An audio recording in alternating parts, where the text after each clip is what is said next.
Hey everybody, I just found out something funny. It's Vlogger 711, and Louvre is the same word that they use for toilet in Britain.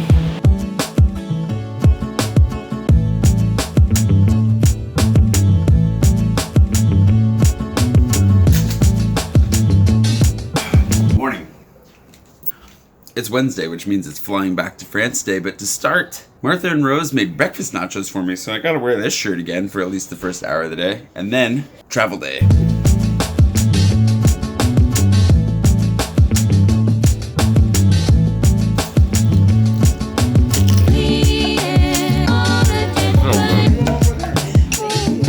Thank you.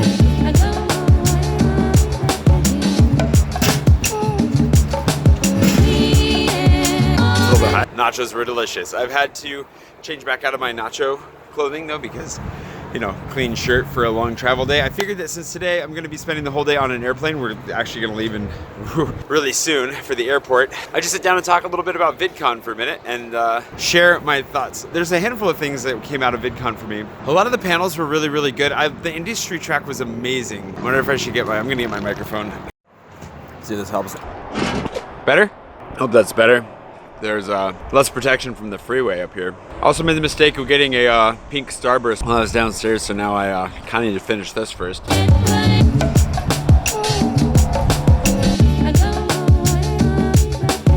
VidCon. I definitely feel invigorated to go back and get to work. I know that I've been really tired and running around like crazy, and it's been a very strange last few days worth of vlogging. I'm way behind on the comments. I don't think I've responded to a single comment in like 2 days, which is really out of character. There's just a lot going on, and I've got more traveling to do. I'm going to be sitting on an airplane for like 11 hours. So I thought I would sit down and at least tell you what I thought about VidCon and what I took from it. There were a number of things, like even just going into the industry track, I really liked a couple of different presentations the most, especially like the 8 formats you should know, however it was that he titled that, but just better understanding the 8 genres of YouTube video and how combining those can make for more powerful videos. I already do some of that naturally, but sometimes you rely on your natural storytelling talent a little bit too much, and when you better understand the structure, the format, the real strategy behind storytelling creation, you're better able to approach it. I feel like that's the ultimate result of some of the presentations, is that I better understand how YouTube works, how the content that I create works,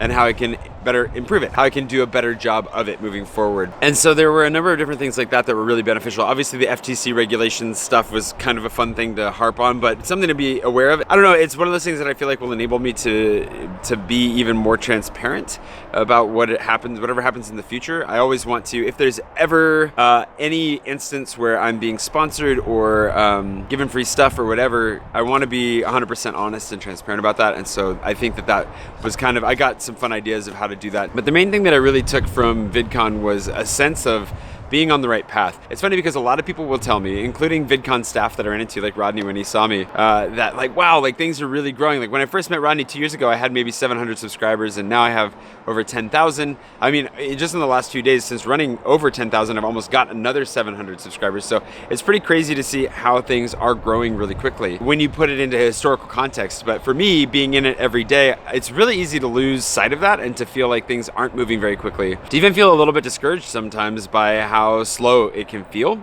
at times, which isn't really fair to you. It's not fair to myself, but that is the way I feel sometimes. And so walking into it this time, going into VidCon and just kind of seeing the landscape, seeing how things are going, seeing where people are at, left me feeling a lot better about it, honestly. And one of the things I didn't share before, but that I've been thinking about and that I figured I would share, was that it was a lot of fun to make a champagne bottle for 10,000 subscribers.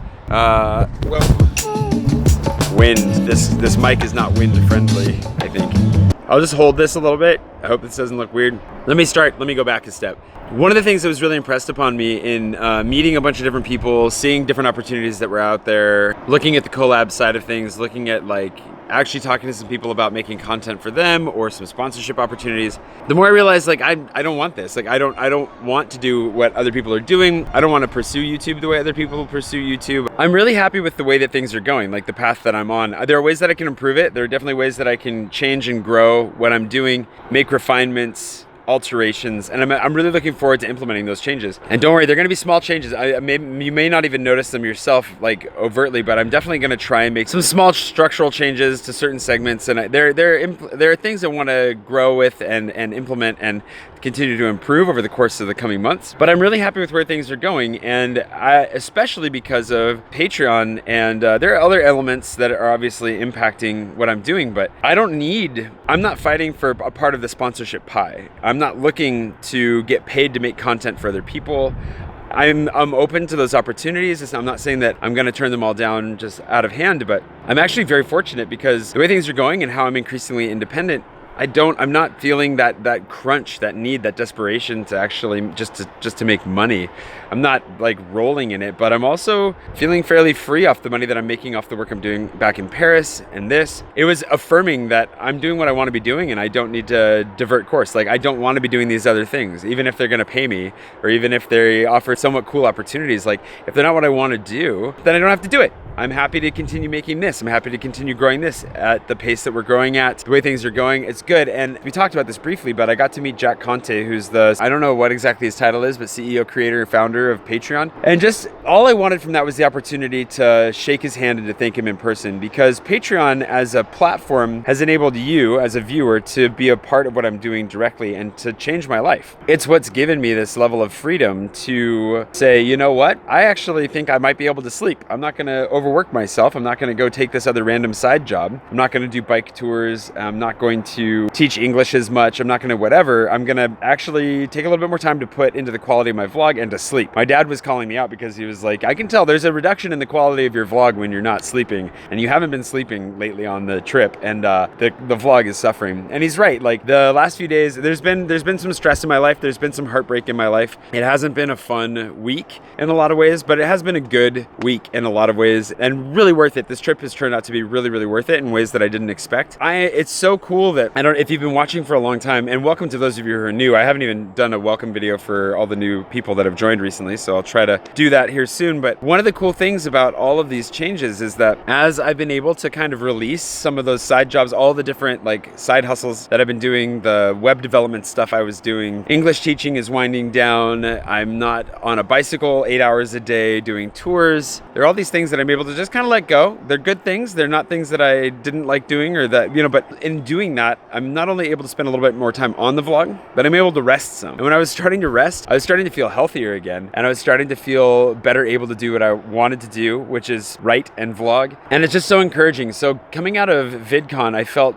like this invigoration of here are things I want to do, here are changes I want to make, here are some things I want to implement, just feeling that creative juice and some goals, some future. And I can talk more about that as we get back to Paris. But a refinement of my goals, a refinement of what I'm looking to do next, a refinement of my success. And it takes away this impetus, like 10,000 subscribers was a mark of health more than anything. It's not a goal that I can control. I can't get you to click the subscribe button, just like I can't make you go join me on Patreon, which if I have a call to action today, it's probably going to be, if you've been thinking about doing Patreon, please do, because it is very, very actively changing my life in incredible ways. But the 10,000 subscriber mark was more of a mark of health, much like having this LA meetup. Last time, Kevin and Sarah were the only ones that came that weren't already friends of mine outside of the vlog. And now we had like probably a dozen more people show up to this one here. And that's great. And everybody was cool. Everybody had a great time. They were just sitting, chatting, talking to each other. Like they got along. Like there's a really cool sense of health growing amongst all of this. And so the 10,000 mark for me